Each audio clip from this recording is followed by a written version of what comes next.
If you're a developer or maybe starting out as a developer, you actually need Git. It doesn't matter if you're working on a simple personal project or a big company applications.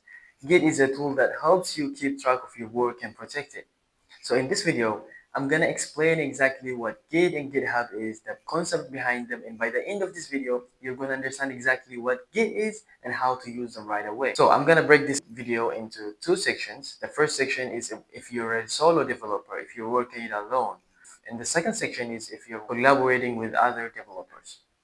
Now, let's say there is a guy called X and he's doing his personal project and a simple website. And he's thinking of a way to save a different version of his code so that he can get back to it if something gets messed up along the way. That's where the Git comes in. Git is like a super intelligent time machine for your project. It keeps track of everything that you've changed and when. So if something gets messed up along the way, if you make some mistakes, you will get back to the earlier version and start from there. Now, before Git can actually start tracking your information, you have to actually tell Git start tracking the information. So to do that, we're using a Git command to initiate the repository, to create a box for us to put the change that we've done in, right? So from now on, in every change that you do in the project are going to be placed in that box that you've just created. Now, X adds some codes and removes some bugs if there is, and then the Git doesn't automatically start tracking the change that he's doing. He actually needs to tell Git what exactly to remember. X tells Git, hey Git, these are the changes, keep them. So it's like saying putting your change in a box, but you've not saved it yet. You're staging it. So to do that, we use a git command called git add. And then after that, we put the file name of the project that you are doing. It's like putting your saved files in a ready to be saved box, the box that we've just created earlier. Now, once we've already added our change, Git has to actually take a snapshot of our work to actually like save it. So to do that, we use a Git command called git commit.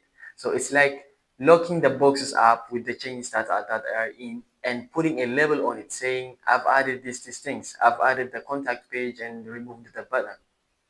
Finally, X is going to send this saved version to a GitHub, a cloud platform where like acts as an online storage space. So we do that by a git command called git push. That's actually uploading your saved or uploading your changes to the GitHub so that you can get back to the earlier version to start from there if something goes wrong along the way.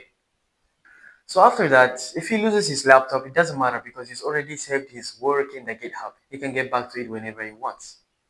So let's recap.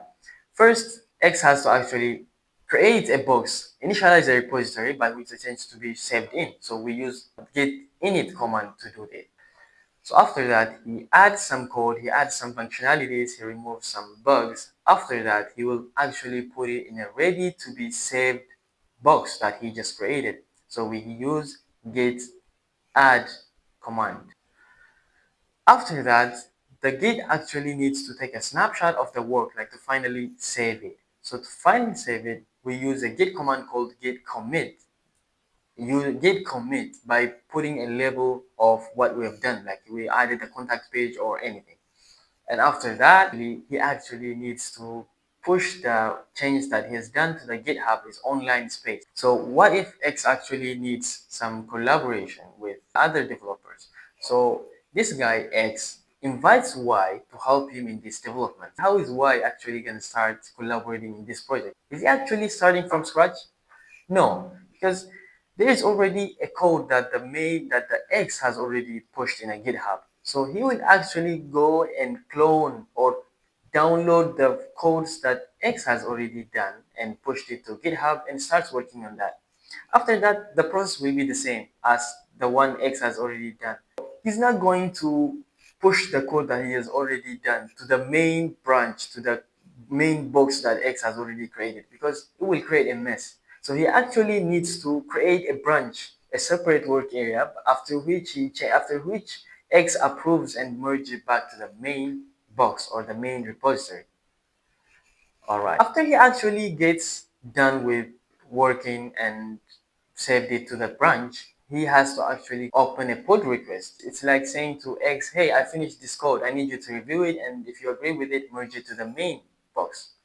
So X will look at the code. And if he agrees with it, he will merge it back to the actual code, the main box that X has already prepared. All right. So let's recap. Y came to collaborate with X. So when Y came, it didn't start from scratch. He cloned the repository, he cloned the code that X already had in the GitHub and started working on that.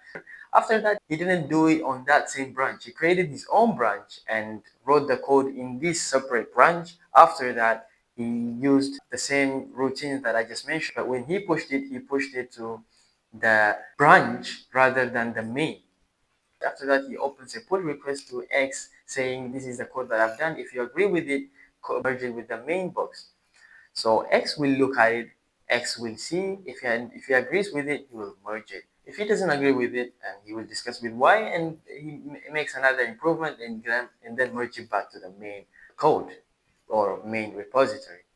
So whether you're working alone or working with other developers, Git and GitHub are the most important things that you need to learn and use. I hope you've already understood what Git and GitHub are and how to already start using them in your code. Thank you very much. I hope you understood the Git and the concepts behind Git and how to actually start using them.